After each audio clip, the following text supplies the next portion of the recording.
성경 말씀은 요한복음 14장 16절에서 31절까지의 말씀입니다.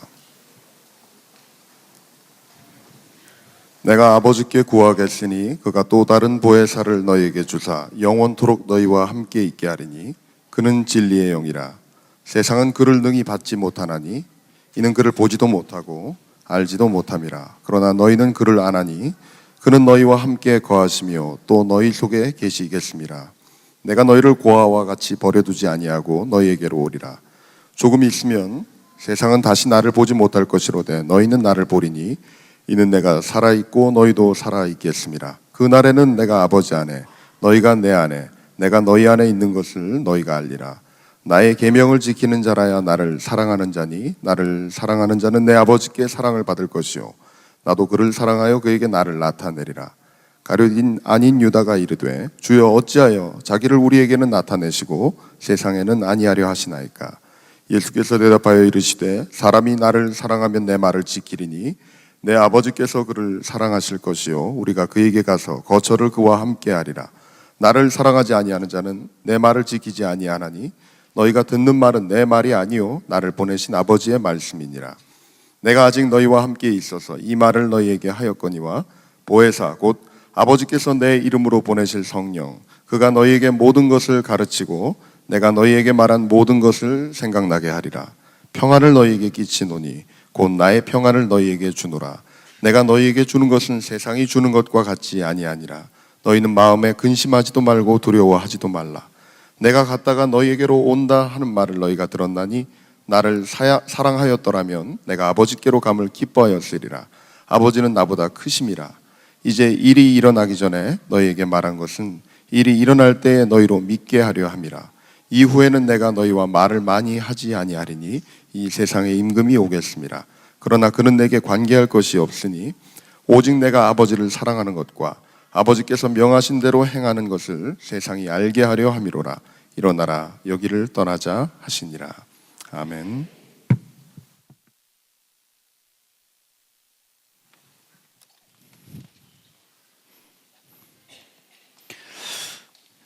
목소리로만 보면 우리 이광년 목사님 저보다 훨씬 연배가 높으신 것 같아요.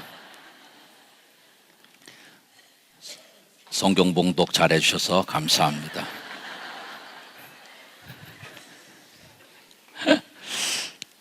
우리 이광년 목사님이 그 성대 결절이 있으셨어요. 그래서 목소리가 그렇게 되신 거예요.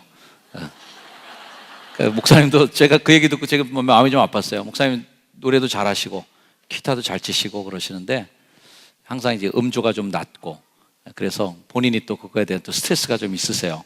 물어봤더니 성대 결절을 한번 앓으셔서 그런 일이 있었다는 얘기를 듣고 제가 참 애석하다 아깝다는 생각을 했었습니다. 그래도 목소리 좋으시죠 그러죠? 예, 아주 권위가 있으신 것 같아요. 감사합니다.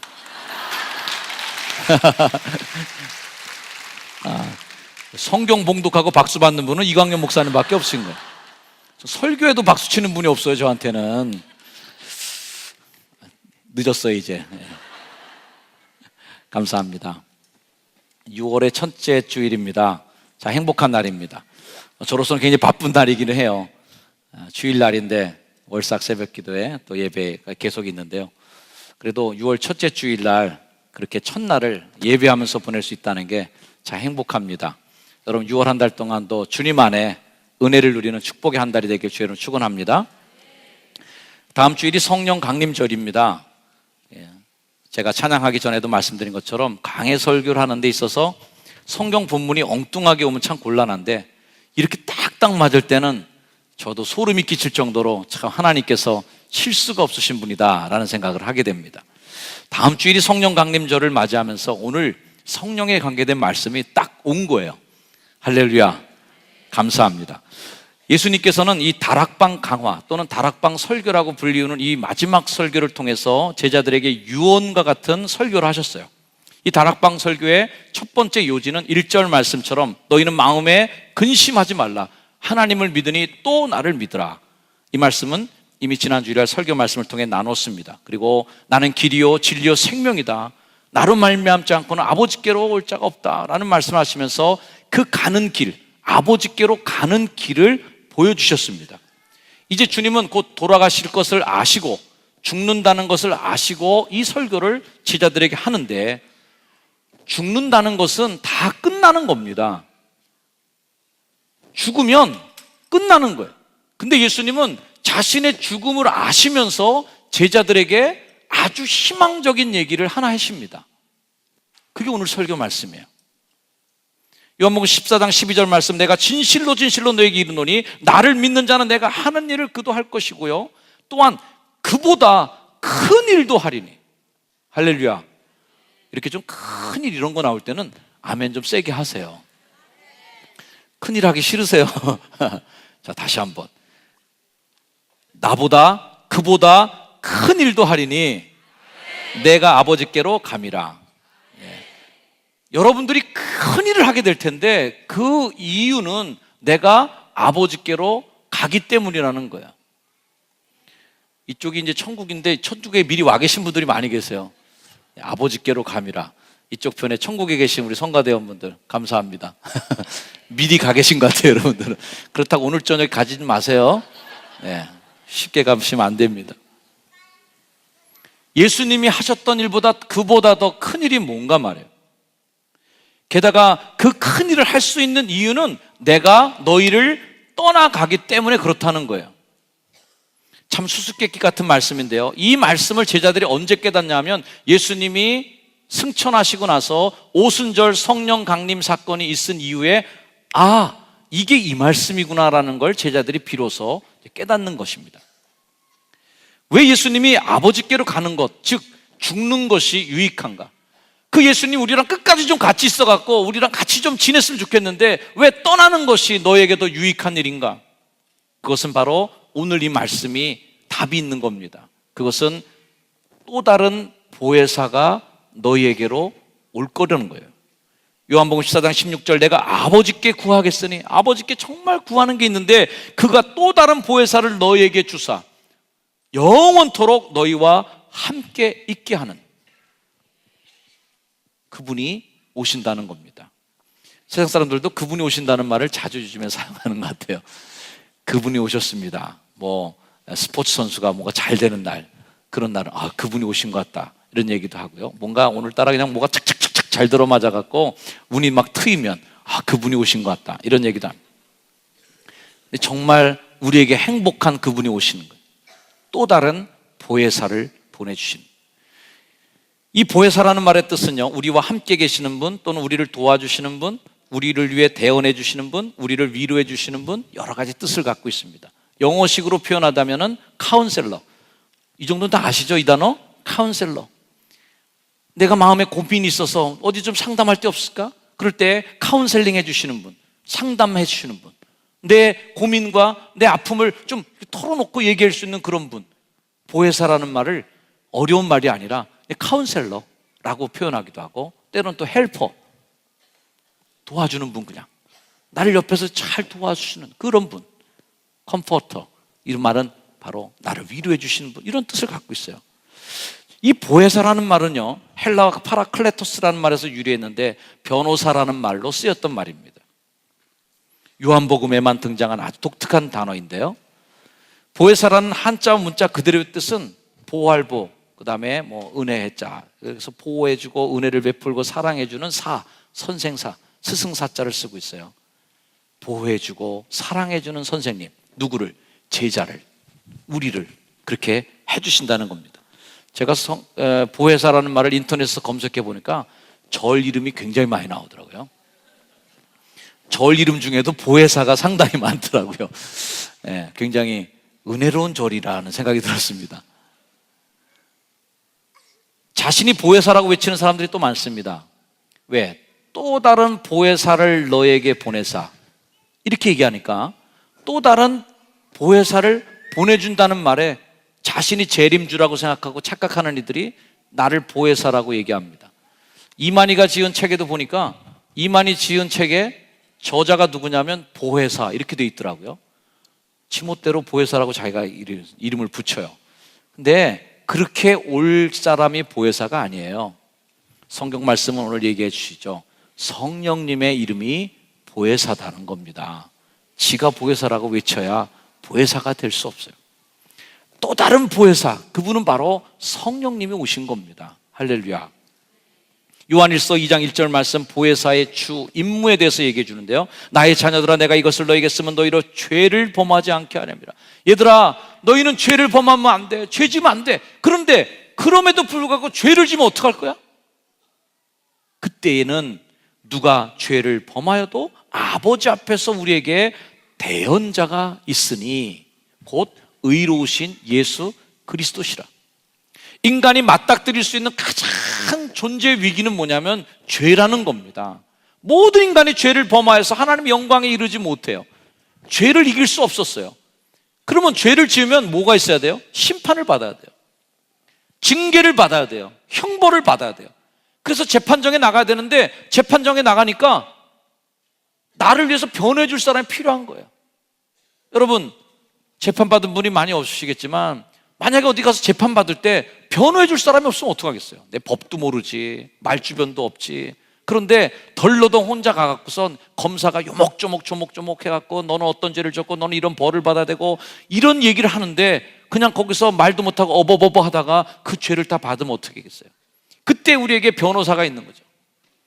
이 사람 이럴 만한 사정이 있었습니다. 이 사람은 원래 본심은 그런 게 아닙니다.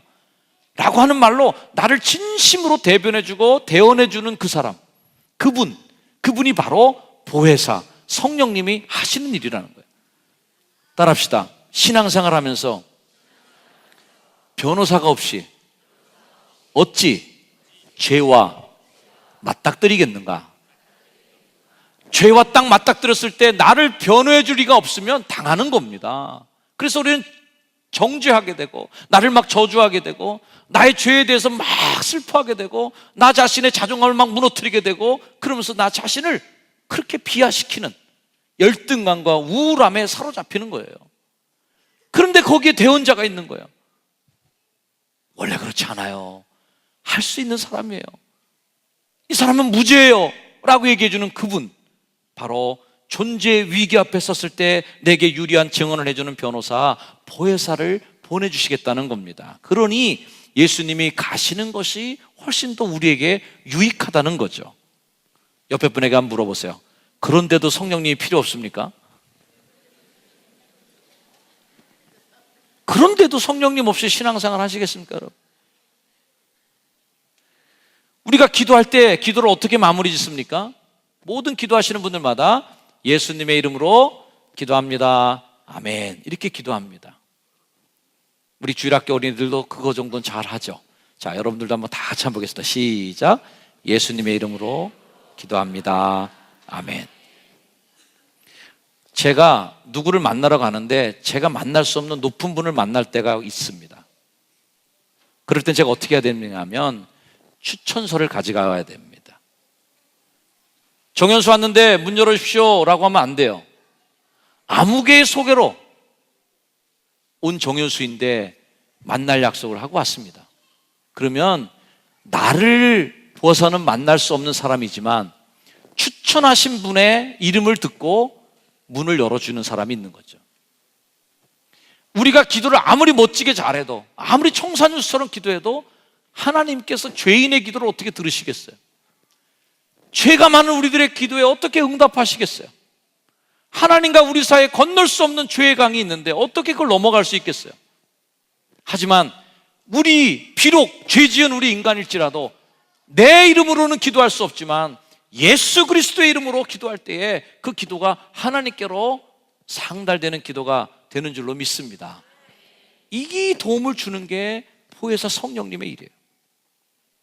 예수님은 약속하셨습니다.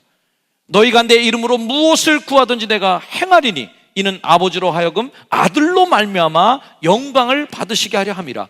내 이름으로 무엇이든지 내게 구하면 내가 어떻게 해요? 행하리라. 이 예수 그리스도의 이름의 능력이에요. 아멘. 이 일을 하시는 분이 바로 보혜사이고, 이 보혜사는 예수님이 가신 이후에 다시 보내주시겠다고 약속하신 바로 그 보혜사인 것입니다.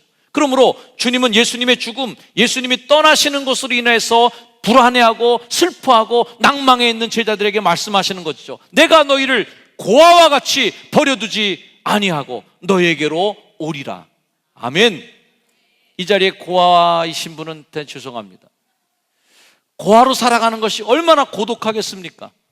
나를 무조건 믿어주고 나를 무조건 지지해주고 나를 무조건 신뢰해주는 그 부모님이 안 계시는 사람, 얼마나 외롭고 힘든 인생을 자신이 쌓아가야 됩니까? 부모가 있는 사람은 부모가 키워줍니다. 부모의 인격을 물려받습니다. 부모가 보호해줍니다. 무조건 그 자녀를 위해서 나의 모든 걸 희생해서라도 그 자식이 잘 되는 것을 바라는 부모가 있는 겁니다. 고아와 같이 버려준 인생. 그러므로 성령 안 받고 성령 체험 없이 신앙생활하는 사람은 고아처럼 신앙생활하는 거예요. 천둥벌거숭이처럼 근데 뚝 떨어져 갖고 내 힘으로 해보려고 그러는데 내 힘은 안 되고 도와주는 사람 없고 내 삶 속에 나를 지탱해주는 그 힘이 없는 인생, 이 얼마나 불쌍하고 힘든 인생입니까? 그러나 주님은 약속해 주셨습니다. 고아와 같이 너희를 버려두지 않으리라. 이렇게 보혜사 성령이 오실 것을 예언하신 후에 예수님은 뜬금없는 말을 갑자기 툭 튀어나오는데요, 이 말씀입니다. 너희가 나를 사랑하면 나의 계명을 지키리라. 자, 보혜사를 얘기하시다 갑자기 계명 지키라는 얘기를 쑥 하십니다. 왜 그럴까요? 자, 요한복음 14장 23절 말씀으로 넘어가면 이런 말씀이 있습니다. 예수께서 대답하여 이르시되 사람이 나를 사랑하면 내 말을 지킬 거다. 사랑하는 사람이 한 말은 지킵니다. 아멘. 사랑하는 사람이 부탁한 것은 끝까지 지킵니다. 그 수많은 옛날 소설들, 옛날에 그죠? 옛날 이야기들 보면 뭐 사랑해 자기야 그러면서 목걸이를 2개를 반쪽을 쪼개갖고 나 돌아올 때까지 끝까지 버티고 살아야 돼요. 그런 다음에 뭐 떠나면 은장도 하나 두고 길 떠나는 은장도 해갖고서 뭐였고, 하여튼 그 사랑하는 사람이 약속을 지키기 위해서 뭐 우여곡절을 겪고 막 오게도 가고 그 난리를 치다가 약속을 지키고 끝까지 버티고 살다가 그런 다음에 탁 다시 만났을 때 약속을 지킨 것을 보면 뭐 그래서 뭐 이야기가 해피엔딩으로 끝나서 행복하게 오래오래 살았습니다. 뭐 이렇게 끝나는 얘기들이 많이 있습니다. 이야기들의 핵심은 뭐예요? 사랑하는 사람과의 약속을 지켰다는 겁니다. 우리 따라합시다. 사랑하면 지킨다. 이 말을 거꾸로 하면 뭐예요? 따라합시다. 안 지키면 사랑하지 않는 거다. 하나님의 계명을 지키지 않는 거는 하나님 사랑하는 게 아니에요. 그러면 하나님을 사랑하지 않으면 어떻게 됩니까? 하나님을 사랑하는 사람은 내 말을 지키리니 내 아버지께서 그를 사랑할 거다. 예수님을 사랑하는 사람, 그 말을 지킬 것이고, 그렇게 예수님을 사랑하는 사람은 아버지도 그를 사랑해 준다. 할렐루야. 우리가 뭐 복받다고 달리칠 거 없습니다. 복받을 짓을 하면 되는 거예요. 따라합시다. 내 말을 지키는 것이 복받는 짓이다. 네, 복받을 이유를 갖추면 복은 저절로 오는 겁니다. 웅덩이를 파두면 물이 저절로 와서 고이는 겁니다.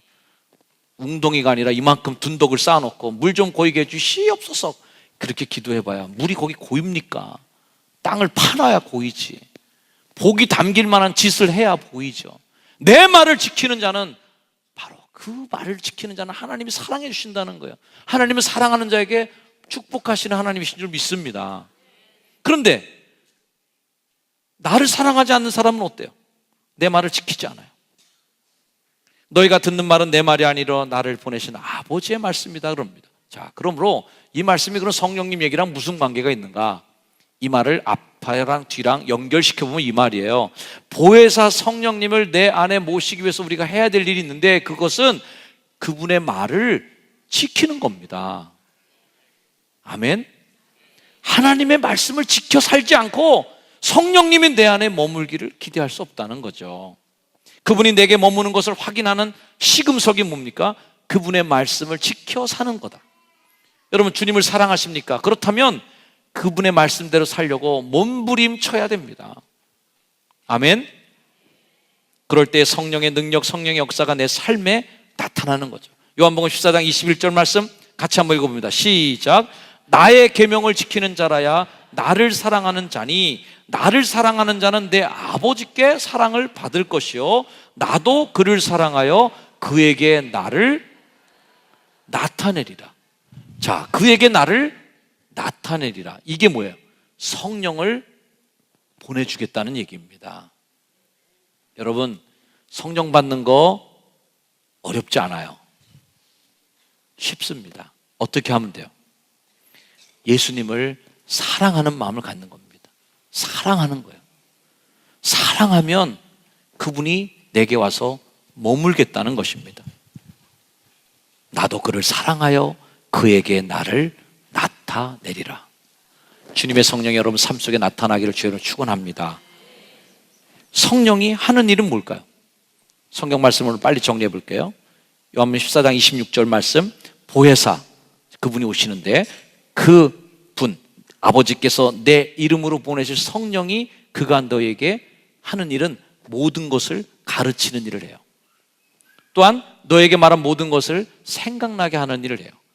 이 자리에 계신 남자분들 잘 들으시길 바랍니다. 우리 남성분들은 뭐 성령 안 받아도 되는 것처럼 살아가는 분들 많은데요, 사업하시는 분들, 가정을 경영하시는 분들, 직장을 경영하시는 분들, 남성분들 성령님 받고 하시길 주의로 축원합니다. 그분이 가르쳐 주시고 생각나게 하세요. 어떻게 판단할지, 어떻게 결정할지, 어떻게 방향을 잡을지를 생각나게 하시고 가르쳐 주시는 성령님의 인도함 받고 살아가길 주의로 축원합니다.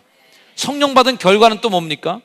14장 27절 말씀, 평안을 너에게 끼치노니 곧 나의 평안을 너에게 주노라. 성령님의 나타난 결과는 뭐예요? 평안해지는 겁니다.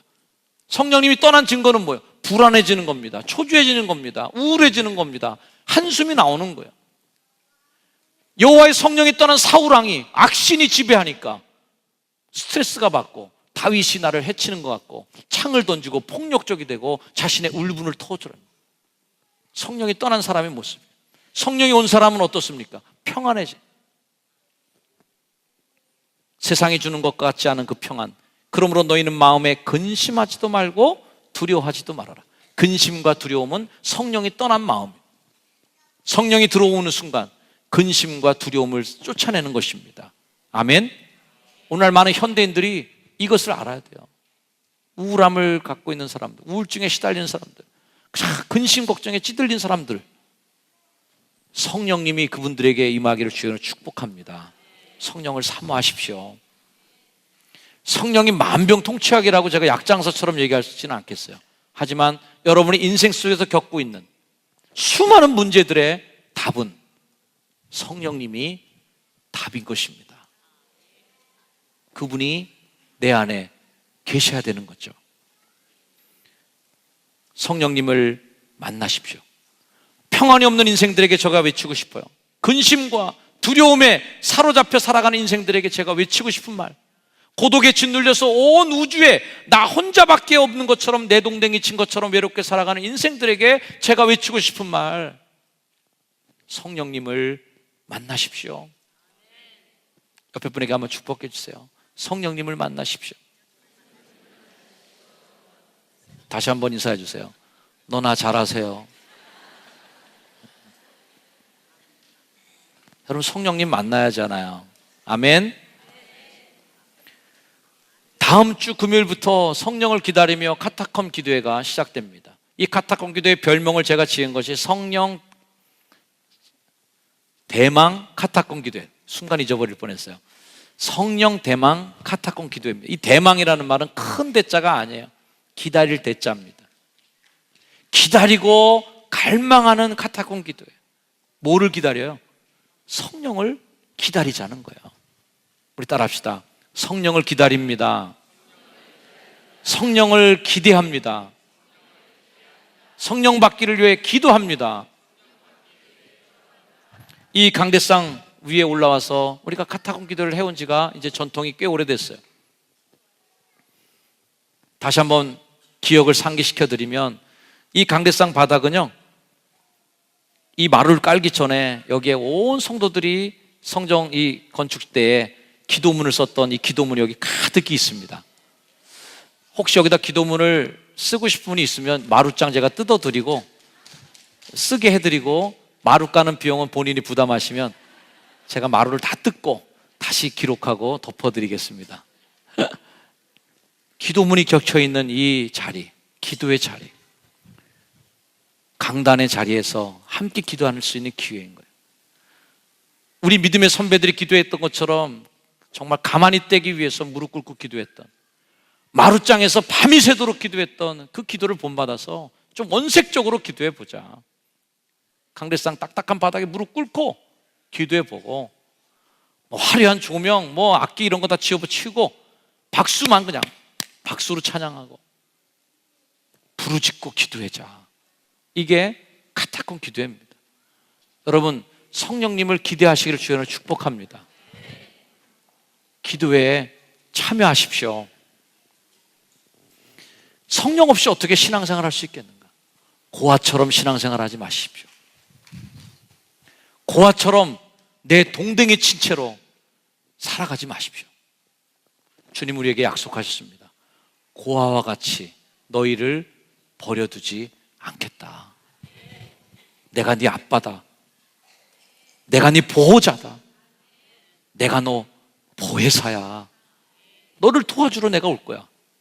너를 지켜주러 내가 올 거야. 너와 끝까지 함께하기 위해 내가 올 거야. 바로 그 성령 강림의 놀라운 은혜와 축복이 여러분의 삶에 임하기를 주의 이름으로 축원합니다. 기도하겠습니다. 주님, 이 자리에 함께 모인 어린이들에게 주의 성령을 덧입혀 주시옵소서. 어린 생명들이 주님의 성령의 인도함 받아서 어린 시절부터 지혜가 자라고 그 몸이 자라고 하나님과 사람들 앞에 사랑스러워져가는 성령의 사람들이 되기를 축복합니다. 이 땅의 어른들이 성령의 사람들이 되게 해주시옵소서. 힘들게 인생의 길을 돌파해 나가는 저들의 삶 속에 어떻게 주님 없이, 어떻게 성령님이 없이 그 길을 갈 수 있겠습니까? 고아처럼 버려두지 않으시는 성령의 손을 붙잡고 힘차게 승리하는 주님의 성도들이 되게 하옵소서. 예수님의 이름으로 축복하며 기도하나이다. 아멘. 다 자리를 일어나셔서 오늘 결단 찬양하시겠습니다. 마지막 날에 주의 영이 우리에게 임하시면 자녀들은 환상을 보고 아비들은 꿈을 꾸는 성령의 시대가 우리에게 임할 줄 믿습니다. 힘차게 찬양하고 헤어지겠습니다.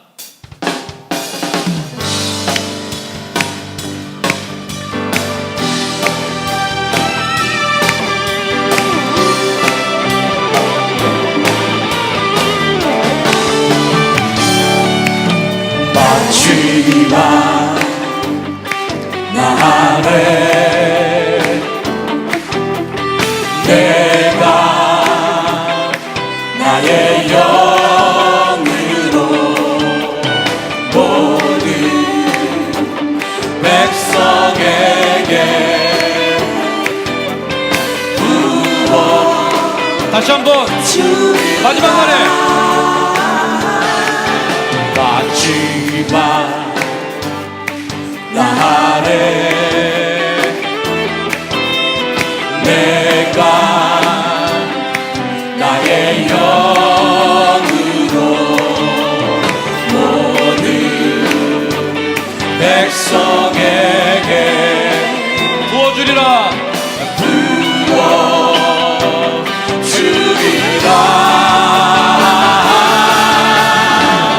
자녀들은 깨어날 것이요 청년들은 환상을 보고 아비들은 꿈을 꾸리라. 주의 영이 임하면 자녀들은 깨어날 것이요 청년들은 환상을 보고 아비들은 꿈을 꾸리라. 주의 영이 임하면 성령이여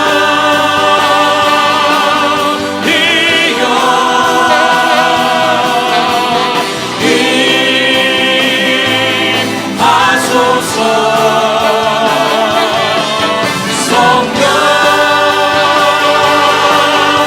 성령이여 우리에게 임하소서. 자녀들은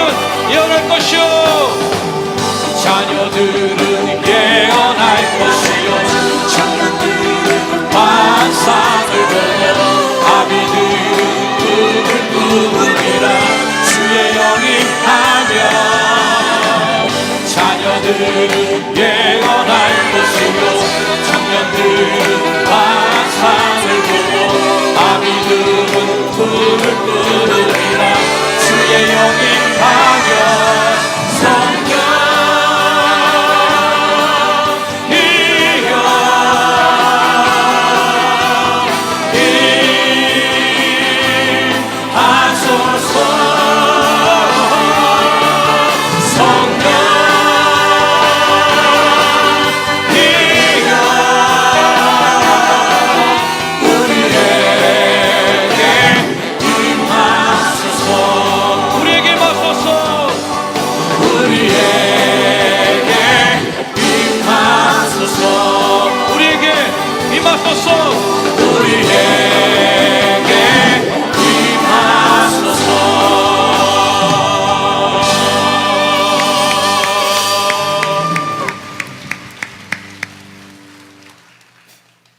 이제는 성령을 대망하며 성령 이 시대에 올 것을 다시 한번 희망하며 성령 강림절을 기대하는 모든 주의 성도들 머리 위에 우리 구주 예수 그리스도의 은혜와 하나님의 사랑과 성령님의 동행하시는 축복의 은총이 모든 주의 빛된 백성들 머리 위에 이제로 영원까지 늘 항상 함께하여 주시기를 간절히 축원하옵나이다. 아멘.